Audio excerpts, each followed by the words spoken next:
En el centro histórico de Oaxaca existe una casa colonial que la gente prefiere evitar, un lugar donde las paredes están cubiertas de espejos, pero ninguno está intacto.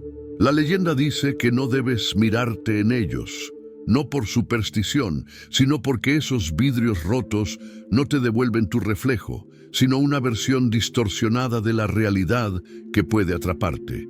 Se cuenta que los espejos de esa casa no se rompen por golpes o accidentes, sino que estallan solos durante la noche, incapaces de contener la energía pesada que se acumula en su interior.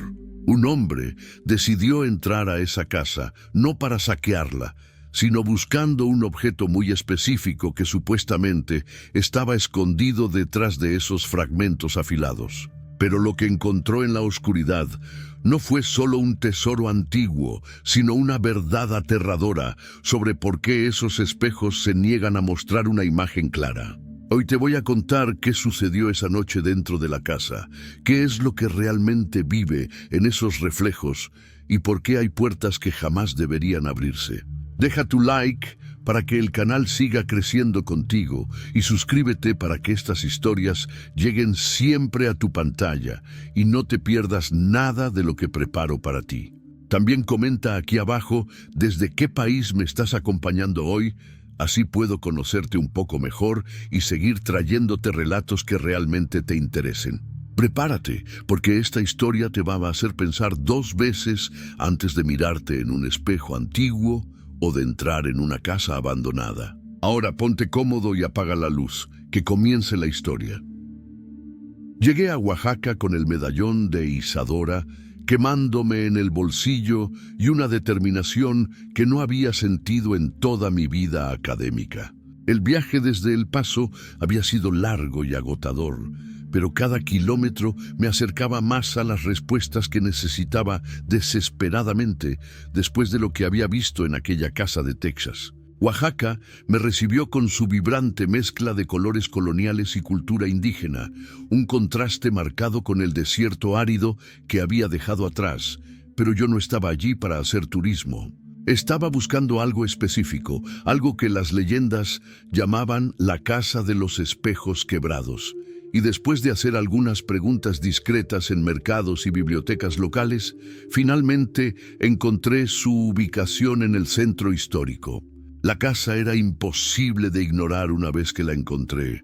Una estructura colonial imponente, pero visiblemente abandonada, con su fachada deteriorada y ventanas rotas que parecían ojos vacíos mirando hacia la calle. Pero lo que realmente me dejó sin aliento fue la cantidad absurda de espejos que cubrían casi cada superficie visible desde el exterior, todos ellos rachados, estilazados, fragmentados en 1000 pedazos que aún colgaban de las paredes. Mi reflejo se multiplicaba en esos fragmentos, distorsionado y roto en tantas versiones de mí mismo que por un momento no supe cuál era la real. Y esa sensación de desorientación me golpeó con una fuerza inesperada.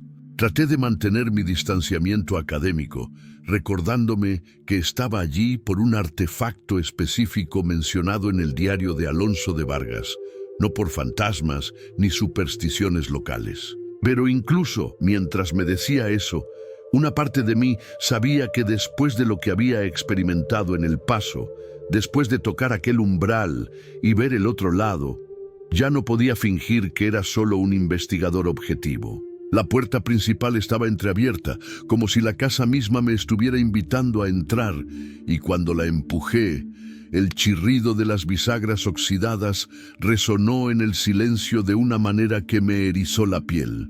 El interior era aún más perturbador que el exterior, con espejos cubriendo literalmente cada pared, cada rincón, creando un laberinto de reflejos fragmentados que hacían imposible saber dónde terminaba la realidad y dónde comenzaba la ilusión. Había investigado la reputación de esta casa antes de venir, y todo lo que había encontrado era sombrío. Historias de mala suerte, desgracias inexplicables que caían sobre cualquiera que intentara vivir aquí. Los lugareños decían que los espejos se rompían solos, sin ninguna causa aparente, a menudo en momentos de gran tensión emocional o tristeza de los habitantes, como si la casa se alimentara del dolor humano. Y había algo más inquietante en las leyendas. La gente juraba que los espejos no solo reflejaban lo que estaba frente a ellos, sino versiones distorsionadas de la realidad, o incluso vislumbres de cosas que no deberían estar allí.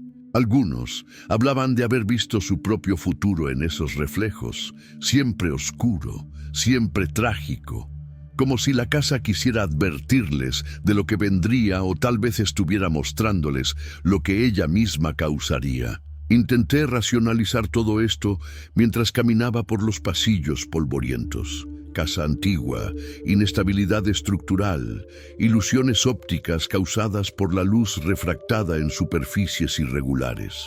Pero había algo en el ambiente de esta casa que era diferente de las casas en El Paso. No era el frío penetrante que emanaba de las grietas, sino una quietud tensa, un silencio que parecía estar conteniendo el aliento. Los espejos no solo reflejaban mi imagen, parecían absorber la luz del día que entraba por las ventanas rotas, creando sombras donde no debería haberlas y una sensación opresiva de estar siendo observado constantemente. Decidí pasar la noche en la casa para documentar cualquier fenómeno que pudiera ocurrir, así que monté cámaras de lapso de tiempo en varias habitaciones y marqué con tiza la posición exacta de algunos fragmentos de espejo en el suelo. Quería evidencia concreta, algo que pudiera analizar con mi mente científica, porque a pesar de todo lo que había visto en El Paso, una parte de mí todavía se aferraba a la necesidad de explicaciones racionales. La noche cayó sobre Oaxaca con una rapidez inquietante, y dentro de la casa la oscuridad se volvió casi tangible, espesa y pesada, como si tuviera sustancia propia. Me senté en lo que alguna vez había sido la sala principal, rodeado de espejos rotos que reflejaban la luz tenue de mi linterna en 1000 direcciones diferentes, creando un espectáculo hipnótico y perturbador. Alrededor de la medianoche, cuando el silencio era absoluto y la ciudad dormía, escuché el primer sonido, un tintineo suave, como si alguien estuviera moviendo pedazos de vidrio con mucho cuidado. Me levanté de inmediato, dirigiendo mi linterna hacia la fuente del sonido, pero no vi nada moviéndose, solo los mismos fragmentos de espejo que había estado observando toda la noche. Pero cuando revisé las grabaciones del lapso de tiempo a la mañana siguiente, mi sangre se heló al ver lo que las cámaras habían capturado durante las horas de oscuridad. Los fragmentos de espejo se movían, no de manera aleatoria, sino con propósito deliberado, deslizándose por el suelo y las paredes como si fueran empujados por manos invisibles. Y no solo se movían, se rearranjaban en patrones específicos, formando imágenes rudimentarias que cambiaban cada hora, rostros distorsionados, paisajes que no reconocía, símbolos que parecían antiguos pero que no podía descifrar. Revisé todo lo que pude pensar para encontrar una explicación: corrientes de aire, vibraciones del suelo, cualquier cosa que pudiera causar ese movimiento, pero no había nada que justificara lo que estaba viendo. Los patrones eran demasiado deliberados, demasiado complejos para ser aleatorios, y la forma en que los fragmentos se organizaban sugería una inteligencia detrás de ellos, como si alguien estuviera tratando de comunicarse. O tal vez, pensé con un escalofrío, como si la casa misma estuviera tratando de advertirme de algo, o de mostrarme algo que yo necesitaba ver pero que aún no podía comprender. Esa realización destrozó cualquier resto de distanciamiento académico que me quedaba, porque esto no era algo que pudiera explicar con ciencia o lógica. Esto era algo completamente fuera de mi comprensión del mundo. Decidí profundizar en la historia de la casa, así que pasé los siguientes días en archivos locales y bibliotecas, buscando cualquier registro sobre los propietarios originales y la razón detrás de todos esos espejos. Lo que descubrí fue fascinante y aterrador al mismo tiempo. la casa había pertenecido a una familia de artesanos de obsidiana, renombrados en toda la región por su habilidad casi mística para trabajar con esa piedra volcánica oscura. Según los registros históricos, esta familia había creado un espejo místico hace siglos, un artefacto único que supuestamente tenía el poder de aprisionar la dor, de absorber el sufrimiento humano y mantenerlo contenido. La conexión con el vacío de los lamentos que Alonso de Vargas había descrito en su diario era imposible de ignorar, y sentí que finalmente estaba empezando a ver el panorama completo de lo que estaba investigando. Pero había algo más en la historia de ese espejo, algo que los artesanos habían hecho intencionalmente, lo habían maldecido como una forma de protección. El espejo solo podía ser activado por alguien con un corazón puro, alguien cuyas intenciones fueran genuinamente altruistas, que quisiera usar el poder del espejo para aliviar el sufrimiento de otros y no para beneficio propio. Si alguien con intenciones egoístas intentaba usar el espejo, éste se quebraría violentamente y liberaría toda la dor acumulada en su interior, causando desgracias y tragedias a su alrededor. Eso explicaba los espejos rotos por toda la casa. Generaciones de personas que habían intentado usar el poder del espejo para sus propios fines y habían pagado el precio de la maldición. Y explicaba también la reputación sombría de la casa, porque cada vez que el espejo se rompía, liberaba oleadas de dolor concentrado que afectaban a todos los que vivían aquí. Me di cuenta de que estaba buscando algo increíblemente peligroso, un artefacto que podría destruirme si no tenía cuidado, y la pregunta que empezó a atormentarme era si yo tenía un corazón puro o si mis motivaciones eran más egoístas de lo que quería admitir. Estaba buscando el espejo para ayudar a cerrar los umbrales y aliviar el sufrimiento de las personas afectadas, ¿o lo estaba haciendo por mi propia curiosidad académica, por el deseo de ser el primero en descubrir algo extraordinario? Esa duda me persiguió mientras continuaba mi búsqueda por la casa, sabiendo que si encontraba el espejo intacto, tendría que enfrentar esa pregunta de la manera más directa y peligrosa posible. Pasé días explorando cada rincón de la casa, golpeando paredes en busca de espacios huecos, moviendo muebles antiguos cubiertos de polvo, buscando cualquier indicio de un compartimento secreto. Los artesanos habrían protegido el espejo intacto, lo habrían escondido en algún lugar donde solo alguien verdaderamente dedicado pudiera encontrarlo, y yo estaba determinado a ser esa persona. Fue en el cuarto día de búsqueda cuando finalmente encontré algo, una pared en el dormitorio principal que sonaba diferente cuando la golpeaba, más hueca que las demás. Detrás de un espejo particularmente grande y ornamentado que estaba completamente destrozado, encontré las marcas de lo que parecía ser una puerta oculta, casi invisible bajo capas de yeso y pintura antigua. Me tomó horas de trabajo cuidadoso remover suficiente material para revelar el mecanismo de apertura, un sistema ingenioso de palancas escondidas que solo alguien que supiera exactamente dónde buscar podría activar. Cuando finalmente logré abrir la pared falsa, el aire que salió del compartimento secreto era frío y seco, como si ese espacio hubiera estado sellado durante siglos sin que nadie lo perturbara. Y allí, en un nicho tallado en la pared de piedra, descansaba el objeto que había estado buscando desde que salí de El Paso, el espejo de obsidiana. Era más pequeño de lo que había imaginado, del tamaño aproximado de un plato grande, pero su presencia era abrumadora, como si irradiara un poder que podía sentirse físicamente en el aire. La obsidiana estaba pulida a la perfección, su superficie tan lisa que debería haber reflejado mi imagen con claridad absoluta, pero en lugar de eso solo mostraba un brillo tenue y una néboa oscura que parecía moverse dentro del espejo mismo. Era como mirar hacia un vacío pulsante, hacia algo que existía entre dimensiones, y sentí que si me acercaba demasiado, ese vacío podría tragarme y nunca dejarme volver. Extendí mi mano con cuidado, casi esperando que el espejo reaccionara de alguna manera, y en el momento en que mis dedos se acercaron a su superficie, sentí algo que me hizo detenerme.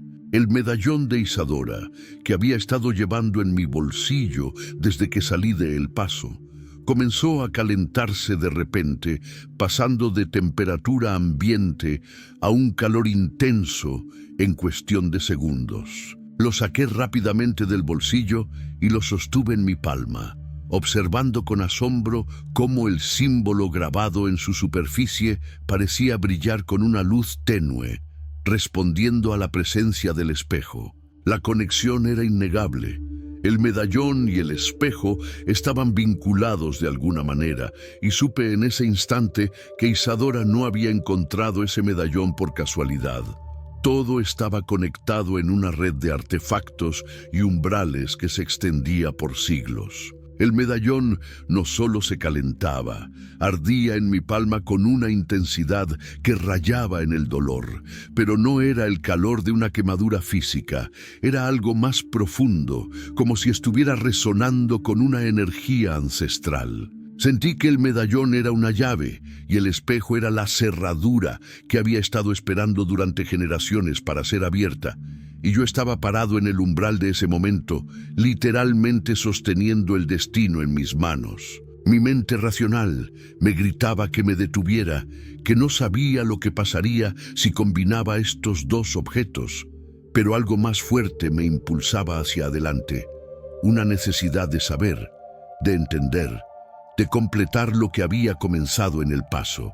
Tomé una respiración profunda, tratando de calmar el latido frenético de mi corazón, y lentamente acerqué el medallón ardiente a la superficie del espejo de obsidiana. En el momento en que el metal tocó la piedra pulida, la néboa oscura dentro del espejo se adensó dramáticamente, como si algo hubiera despertado en su interior. El aire a mi alrededor se volvió pesado y frío, y un sonido comenzó a emerger del espejo, no desde su superficie, sino desde dentro de su profundidad imposible. Era un coro de lamentos, docenas, tal vez cientos de voces llorando al unísono, un sonido tan desgarrador y lleno de agonía que me hizo retroceder instintivamente. Pero no pude soltar el medallón. Mis dedos estaban congelados alrededor de él, como si una fuerza externa me obligara a mantener el contacto, y el calor se intensificó hasta el punto de que pensé que mi piel se quemaría. Los lamentos crecieron en volumen e intensidad, llenando la habitación, llenando mi cabeza, y sentí que estaba siendo bombardeado con siglos de dolor acumulado, cada lágrima, cada grito, cada momento de desesperación que el espejo había absorbido. Y entonces, a través de la néboa giratoria dentro del espejo, vi algo que me hizo olvidar el dolor en mi mano y el sonido ensordecedor de los lamentos. Era una imagen, borrosa al principio, pero volviéndose más clara con cada segundo que pasaba. El rostro de una mujer, sus rasgos definidos y hermosos, pero marcados por una tristeza tan profunda que parecía irradiar desde sus ojos. Sus ojos estaban llenos de lágrimas que caían sin cesar, y había en su expresión una mezcla de dolor, súplica y algo más que no pude identificar de inmediato, tal vez esperanza o tal vez resignación. Ella me miraba directamente, como si pudiera verme a través del espejo a pesar de la distancia imposible que nos separaba, y lentamente extendió una mano hacia mí, sus dedos alcanzando la superficie del espejo desde el otro lado. No era un gesto de súplica pidiendo ayuda, era algo más deliberado, como si estuviera señalándome un camino, mostrándome una dirección que yo debía seguir. Traté de hablar, de preguntarle quién era o qué quería que hiciera, pero mi voz no salió, ahogada por el coro de lamentos que aún resonaba en la habitación. La imagen de la mujer comenzó a desvanecerse tan rápidamente como había aparecido. Su mano, retrocediendo hacia la profundidad del espejo, y sentí una desesperación repentina de no perderla, de no perder esa conexión. Pero en un instante ella desapareció completamente, la néboa oscura se disipó y el espejo volvió a mostrar solo ese brillo tenue y vacío que había visto al principio. Los lamentos cesaron abruptamente, dejando un silencio tan profundo que mis oídos zumbaban, y solo entonces pude soltar el medallón, dejándolo caer al suelo donde rodó hasta detenerse contra la pared. Mi mano estaba roja e hinchada donde había sostenido el medallón, pero extrañamente no había quemaduras visibles, solo una sensación de calor residual que pulsaba en mi palma como un segundo corazón. Me dejé caer contra la pared opuesta, tratando de procesar lo que acababa de experimentar, sabiendo que había cruzado otro umbral, no físico como en el paso, sino algo más profundo y personal. La mujer en el espejo no era solo una visión aleatoria, era la clave para entender todo esto. La maldición, el espejo, los umbrales, todo estaba conectado con ella de alguna manera. Y su gesto, esa mano extendida señalando, no era una petición de rescate, sino una instrucción, una guía hacia algo que yo necesitaba encontrar. Recogí el medallón del suelo con cuidado, notando que ahora estaba frío al tacto, como si hubiera agotado toda su energía en ese breve contacto con el espejo. Sabía que no podía quedarme en Oaxaca, que la respuesta no estaba aquí, sino en otro lugar, y comencé a repasar mentalmente todo lo que había aprendido sobre la familia de artesanos de obsidiana. Había leído en los archivos locales que después de crear el espejo y maldecirlo, la familia había abandonado Oaxaca, huyendo de algo o tal vez protegiéndose de las consecuencias de lo que habían creado. Las leyendas decían que se habían refugiado en una villa remota en el desierto de Sonora, un lugar tan aislado que pocos lo conocían y menos aún se atrevían a visitarlo. Allí, según los relatos, habían construido una casa ancestral donde guardaban los secretos más profundos de su linaje, los conocimientos que no habían querido compartir con el mundo exterior. Y si la mujer en el espejo era parte de esa familia, si ella estaba conectada con la creación del artefacto, entonces sus secretos estarían en esa casa en Sonora. La lógica era clara, casi dolorosamente obvia ahora que había visto su rostro y sentido la urgencia en su gesto, y supe que mi próximo destino estaba decidido. Empaqué mis cosas esa misma noche, guardando el medallón en una bolsa protectora y documentando todo lo que había descubierto en la casa de los espejos quebrados. Tomé fotografías del espejo de obsidiana desde todos los ángulos posibles, aunque sabía que ninguna cámara podría capturar realmente lo que había visto en su interior. Antes de irme, volví a sellar la pared falsa, escondiendo el espejo de nuevo en su nicho secreto, sintiendo que no era seguro llevarlo conmigo y que debía permanecer protegido hasta que entendiera completamente su propósito. Oaxaca me despidió con la misma belleza colonial con la que me había recibido. Pero yo ya no era el mismo hombre que había llegado días atrás buscando un artefacto. Ahora llevaba conmigo no solo el medallón y el conocimiento del espejo, sino también la imagen de esa mujer y la certeza de que ella era la clave para todo. El viaje hacia Sonora sería largo y probablemente peligroso, adentrándome en el desierto hacia una villa que tal vez ya no existiera, buscando una casa que podría estar en ruinas.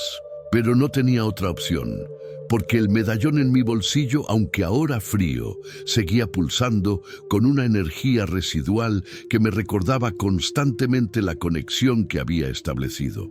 Y la mirada de la mujer en el espejo, esos ojos llenos de lágrimas, pero también de determinación, me perseguía cada vez que cerraba los ojos. Ella no me había pedido ayuda, me había mostrado un camino, y yo estaba comprometido a seguirlo hasta el final, sin importar lo que encontrara al llegar. Porque ahora entendía que esto no era solo una investigación académica sobre fenómenos inexplicables, era algo mucho más personal y antiguo. Era una historia de dolor, sacrificio y secretos guardados durante generaciones. Y yo me había convertido en parte de esa historia en el momento en que toqué el primer umbral en El Paso. Sonora me esperaba en algún lugar del desierto, con sus secretos ancestrales y la verdad sobre la mujer del espejo. Y mientras el autobús me llevaba hacia el norte, hacia el desierto y hacia lo desconocido, supe que cada kilómetro me acercaba no solo a respuestas, sino a un destino que había sido trazado mucho antes de que yo naciera. La casa ancestral en Sonora guardaba los secretos que necesitaba, y la mujer del espejo me había mostrado el camino para encontrarlos. ¿Te gustó este video? ¿Quieres descubrir qué encontrará Octavio en esa villa remota del desierto de Sonora y cuáles son los secretos que guarda la mujer del espejo? Entonces mira el próximo video de esta serie. Muchas gracias por haber visto hasta aquí y nos vemos en el próximo video.